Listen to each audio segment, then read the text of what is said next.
अब हमारा next part start होता है। Not long after that, the good old man dreamed again, and the spirit of the dog spoke to him, telling him how the wicked people had burned the mill made from the pine tree. अब क्या होता है कि जो old man के dream में dog फिर से आता है और उनको पूरा का पूरा बता देता है किस तरीके से वो गंदे वाला जो विकेड पीपल थे, गंदे लोग थे, उन्होंने जो मिल बनाई थी पाइन ट्री से, अच्छे वाले फार्मर्स ने उसको उन गंदे वाले लोगों ने पूरा का पूरा जला दिया है। फिर डॉग बोलता है, take the ashes of the mill, sprinkle them on the wither tree and they will bloom again, said the dog spirit.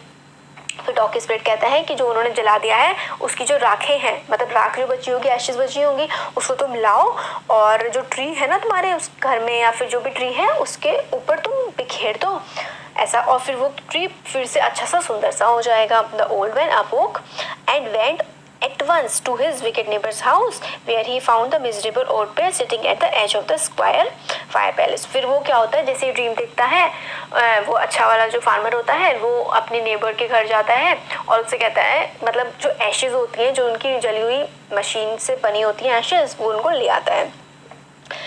फिर from the time to time they warm their hands and feet with a blaze from some bits of the mill while behind them lie a pile of the broken pieces। और मतलब वो उनको देखता है जब वो अच्छा वाला फार्मर उनके गंदे वाले लोगों के घर जाता है कि वो उस पे जो उनकी मिल होती है इसको तोड़ के वो हाथ सेक रहे होते हैं उसके ऊपर, और कुछ जो पीसेज होते हैं वो पीछे पड़े होते हैं।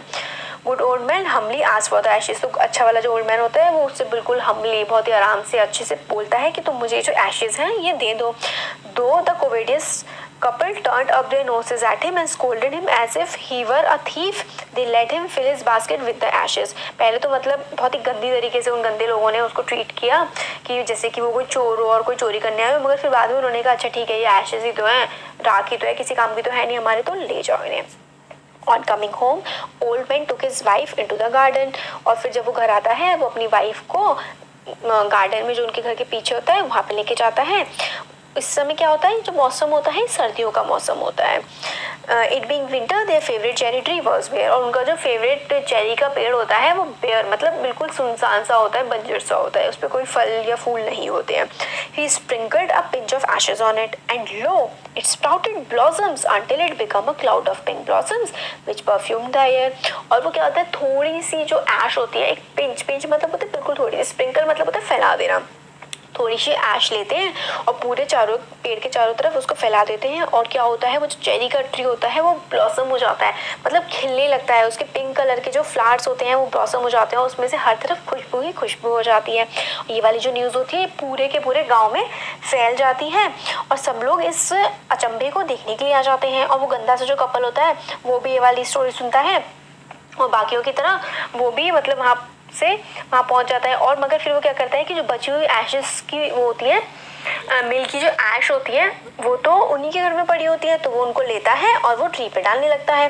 The kind old man hearing that his lord the daimyo who was to pass along the high road near the village set out to see him, taking his basket of ashes। As the train approached, he climbed up into the old withered cherry tree that stood by the wayside। फिर जो अच्छा वाला जो किसान होता है उसको पता लगता है कि उनके जो डेमो है, जो वहाँ के लैंडलॉर्ड हैं, वो वहाँ पे आने वाला है, तो फिर वो रोड साइड जाते हैं और जो बिल्कुल सूखे हुए ट्री होते हैं उनके ऊपर जो एशेज हैं वो डाल देते हैं।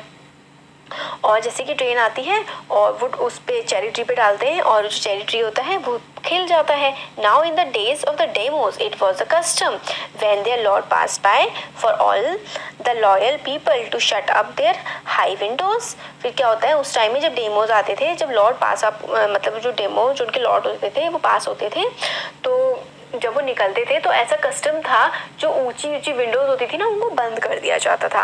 दे even passed it them fast with a slip of paper so as not to commit the impertinence of looking down on his landlord. तो वो ऐसा इसलिए करते थे, बड़ी विंडोज को बंद इसलिए कर दिया करते थे क्योंकि जो उनके लॉर्ड थे, उनके राजा थे, उनको वो ऊंचे से नीचे की तरफ ना देखे, इसलिए उनको इनकी रिस्पेक्ट में ऐसा किया जाता था। सारी खिड़कियाँ जो ऊंची हुआ करती थी उनको बंद कर दिया जाता था।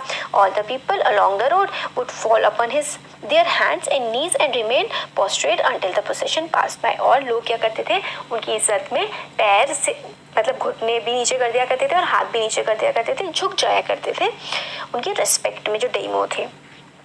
Train drew near. One tall, competent man marched ahead, crying out, "The people by the way, get down on your knees, get down on your knees." और जैसे ही ट्रेन पास आने वाली होती है तो एक टॉल सा, एक काफ़ी ताकतवर सा आदमी क्या होता है, इधर उधर घूमता है और लोगों से चिल्ला चिल्ला के बोलता है कि अपनी जो है घुटनों के बल बैठ जाओ, घुटनों के बल बैठ जाओ। And everyone kneel down while the procession was passing. और सबके सब लोग क्या हुए, ऐसे ही नील डाउन हुए, घुटनों पर बैठ गए। Suddenly, the leader of the van caught sight of the aged man up in the tree। और एक जो लीडर होता है, जो सबसे बैठने के लिए कह रहा होता है घुटने पे, उसकी मतलब नजर पड़ती है एक थोड़े से बूढ़े आदमी की जो ट्री पे चढ़ा हुआ होता है। He was about to call out to him in an angry tone, but seeing he was such an old fellow, he pretended not to notice him and passed by। और फिर जैसे वो जो मतलब लीडर होता है इधर उधर देख रहा होता है कि सब मतलब घुटने के बल बैठ गए हैं, नहीं बैठे हैं, तभी वो देखता है कि एक बूढ़ा सा आदमी जो है ट्री पे चढ़ा हुआ होता है। तो वो उसको चिल्ला के नीचे तो उतारने की सोचता है, मगर फिर वो ये भी सोचता है कि ये बूढ़ा आदमी है। फिर उसे कहता है कि चलो अनदेखा करके मैं आगे निकल जाता हूँ। So when the demos palanquin drew near, the old man taking a pinch of ashes from his basket scattered over the tree। तो डेमो की जो पेलेंक्विन होता है, पालकी होता है ना, जिसमें चार लोग आगे पीछे से पकड़ रहे होते हैं, बीच में कोई बैठा होता है, वो उसको पेलेंक्विन बोलते हैं। तो जैसे ही निकल रही थी डेमो की पेलेंक्विन, जो ओल्ड मैन होता है वो थोड़ी सी एशेस जो है वो डाल देता है ट्री के ऊपर, और जो ट्री होता है वो बहुत ज़्यादा खिल जाता है, ब्लॉसम हो जाता है। Delighted daimyo order the train to be stopped and got out to see the wonder. और फिर डेमो क्या करता है कि खुद रुकने के लिए कहता है और वो मतलब ये देखना चाहता है कि ये जो चमत्कार हुआ है, वंडर हुआ है, ये कैसे हुआ है। Calling the old man to him, he thanked him and ordered presents of silk robe, sponge cake, fans and other rewards to be given to him। और फिर जब वो ये देखता है तो फिर ऑर्डर करता है मतलब सिल्क के कपड़े, अच्छा सा केक, फैंस, ये सारी चीज़ें किसको देने के लिए, ओल्ड जो अच्छा वाला ओल्ड मैन है उसको देने के लिए, और उसको इनवाइट करता है अपने कासल में, मतलब अपने महल में। तो जो ओल्ड मैन होता है वो ग्रेसफुली होम जाता है और जो अपना ये सारी की सारी अच्छी चीज़ होती है, अपनी खुशी अपनी वाइफ से बांटता है। अब ये जो है ग्रीडी नेबर, जो गंदा वाला लालची नेबर था, वो ये वाली बात सुनता है तो वो सोचता है ये मैजिक एशेस जो है मैं भी जाऊंगा और हाईवे पे इसी तरीके से डालूंगा, जब डेमो आएगा देखेगा मुझे और बहुत ज़्यादा खुश होगा। तो फिर वो जाता है अगले दिन, वो तब तक वेट करता है जब तक डेमो की ट्रेन ना आए। तो वो घुटनों के बल बैठने की बजाय ऊपर चढ़ जाता है चेरी के ट्री पर और ऊपर से राख को है वो फेंकने लगता है।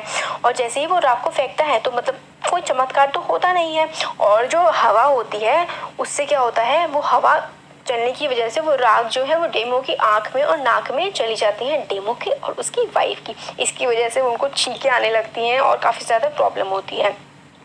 इसकी वजह से जो सारा पॉम्प और वो सारा का सारा पॉम्प एंड शो, मतलब जो अच्छी अच्छी चीज़ें निकल रही होती हैं, डिग्निटी मतलब इज्जत जो पूरे प्रोसेशन की होती है, जो पूरी यात्रा निकल रही होती है, उसकी सब कुछ चौपट हो जाता है।